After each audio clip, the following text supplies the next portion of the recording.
Parang gusto ko siya tanungin eh. Bakit dati hindi mo magawa sa akin?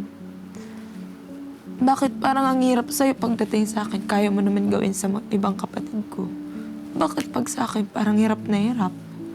Ng murang edad, tinatatak nila sa utak namin na kailangan yung maging matapang, malakas. Kasi wala kayong ibang sasandalan, sarili niyo. Kasi nung bata ako, hindi ko naman talaga siya nare-realize. Like parang wala lang. Kasi pagkalaro mo lang naman mamaya, magtatakbo-takbo-takbuhan ka lang dyan. Pag uwi mo, tutulog ka lang din naman. Yun na naman problema ng bata eh. Pero pag tanda mo, as you grow older, marirealize mo doon na hindi pala siya madali.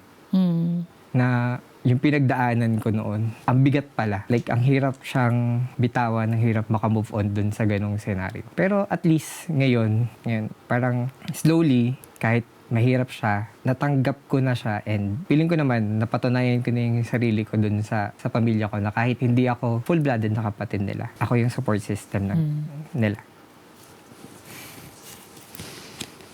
So, for me, yes. Siguro kung i-rate ko yung difficulties ng childhood ko, mga 9 out of 10. As in, kung makikita ko, makikita ko yung nararanasan ng ibang bata, lalo na ng mga kapatid ko. Minsan napapatanong ako, kaya naman pala nila mama na i-treat ng ganito yung mga anak niya, bakit sa akin hindi nagawa? So, I'm sorry. Okay. Ano kasi yun, parang laking lola ko. 3 years old ako nung nag-split si mama and si papa. So, naiwan kami ng kapatid ko sa lola na. Doon nag-start na parang sa murang edad, tinatatak nila sa utak namin na kailangan yung maging matapang, malakas. Kasi wala kayong ibang sasandalan, sarili nyo. Kasi yung mama nyo. Sorry. First time ko kasing i-open to after so many years.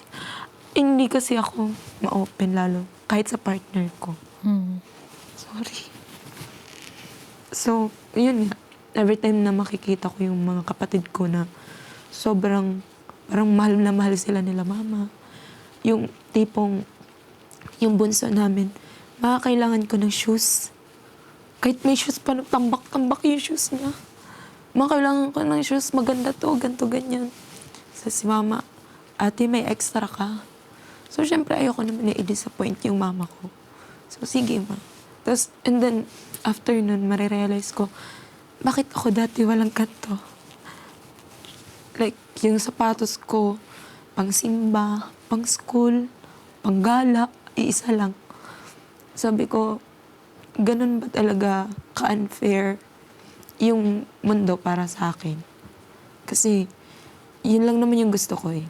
Even sa mga activities sa school, yung mama ko ngayon compare dati, walang-wala talaga siya. Hindi sa parang inano ko yung mama ko, pero yun talaga, parang from grade 1 hanggang graduate ako ng elementary, competitive ako. Gusto ko laging nasa top ako.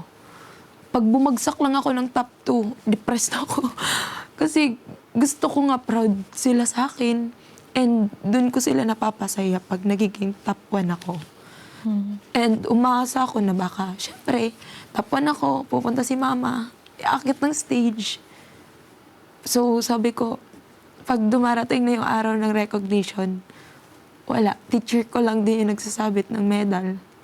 So, hindi naman ako nawalan ng pag-asa nun. Hanggang nakagraduate ako ng elementary. Wala talaga siyang paramdam. Kahit mga meetings, wala. Pero ngayon, pag sinabi ng kapatid ko, ma, may meeting. Though hindi naman siya nakakasama sa mga honor roll. Kasi nga, parang petics na lang ngayon, di ba, yung mga kabataan. So sabi ko, parang gusto ko siya tanungin eh. Bakit dati hindi mo magawa sa akin? Bakit parang ang hirap sa'yo pagdating sa akin, kaya mo naman gawin sa ibang kapatid ko? Bakit pag sa akin parang hirap na hirap? So yun, parang na-realize kasi sabi ko, kasi pag nagkaanak ako, hindi ko ipaparamdam sa kanya na hindi importante yung mga ganap niya sa buhay. Kahit alam mo yun, kahit simpleng presence mo lang, 'di ba? Yun lang sana yung hinihingi ko. Pero kahit isa sa kanila, wala talaga napunta. So, yung teacher ko sasabihin, sayang naman, hindi nila ma-witness kung ano yung effort or yung pinaghirapan mo, ganyan. Sabi ko, siguro po, sanay na ako. So, syempre, elementary ka pa lang, sanay ka na sa kung ano yung iano lang ng parents mo. Yung kaya lang na ibigay or kung may ibibigay ba talaga sa'yo. Sige.